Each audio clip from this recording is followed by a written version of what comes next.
How did a group of dukes manage to outshine kings? In medieval Europe, this was no small feat. Kings held sway. Their word was law, their bloodlines sacred.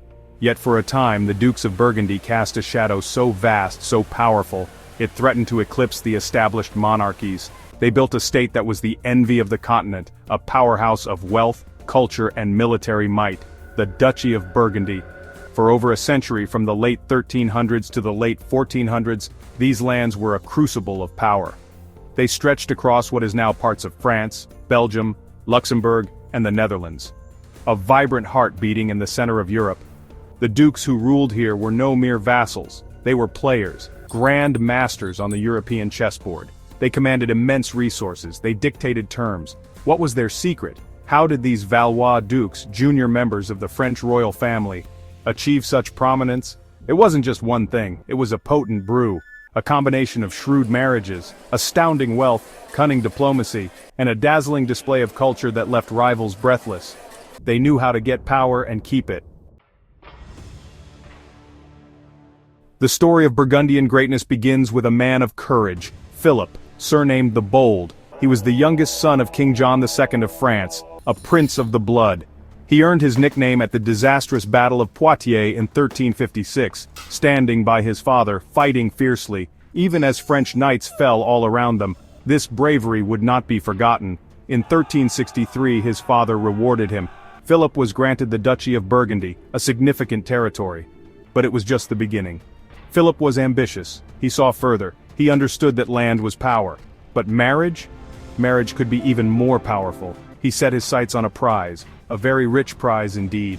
Margaret of Flanders, heiress to vast lands.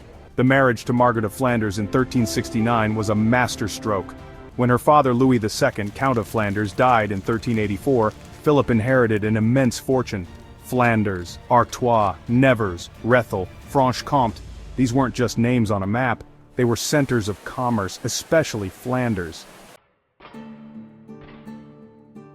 Burgundy's power was not just built on land, it was built on gold, rivers of gold, and much of this gold flowed from one source: textiles. The cloth trade of Flanders was legendary, it was the economic engine of northern Europe. The towns of Bruges, Ghent, and Ypres were world-renowned. They produced woolen cloth of the finest quality, cloth desired by kings and commoners alike.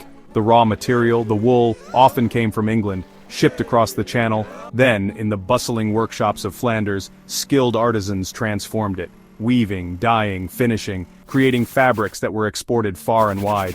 The Dukes of Burgundy understood this. They controlled these vital centers of production. They nurtured this trade. They were not just passive landlords.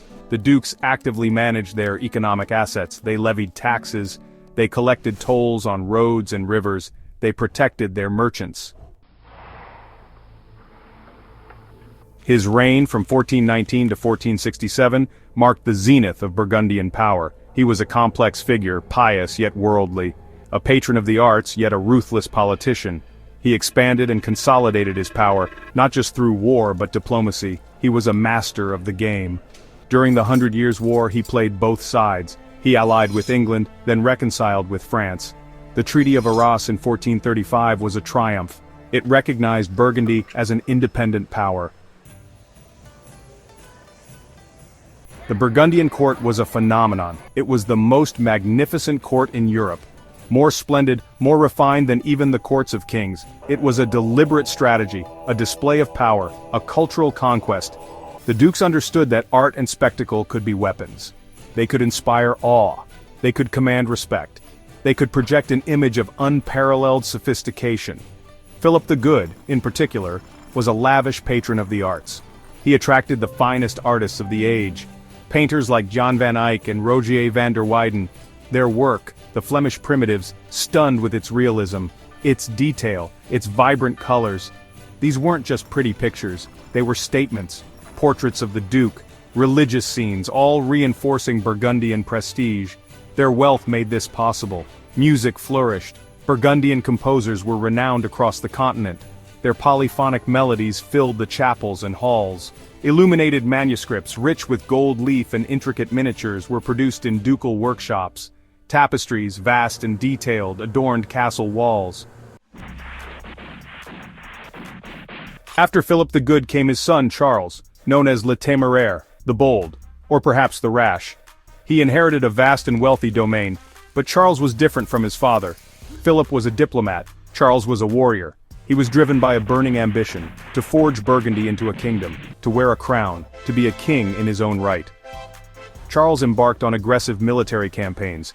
He sought to expand his territories, to create a contiguous Burgundian state. Stretching from the North Sea to the Alps, he poured Burgundy's wealth into his armies, mercenaries, artillery. He was constantly at war. His ambitions were clear.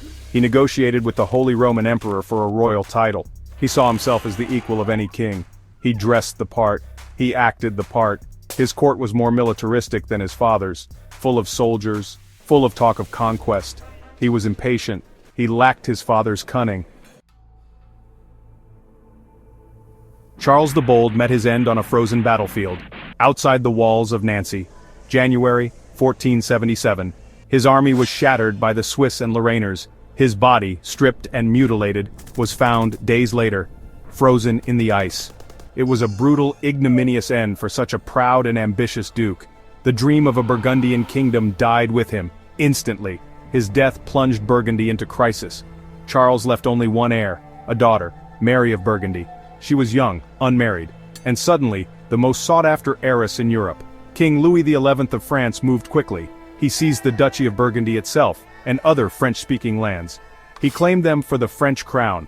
The heartland was lost. Forever. Mary, to protect her remaining inheritance, made a strategic marriage. She married Maximilian of Habsburg, son of the Holy Roman Emperor. This marriage saved much of the Burgundian lands, especially the wealthy Low Countries, Flanders, Brabant, Holland. But it also set the stage for centuries of conflict. Between France and the Habsburgs, the Burgundian inheritance became a battleground.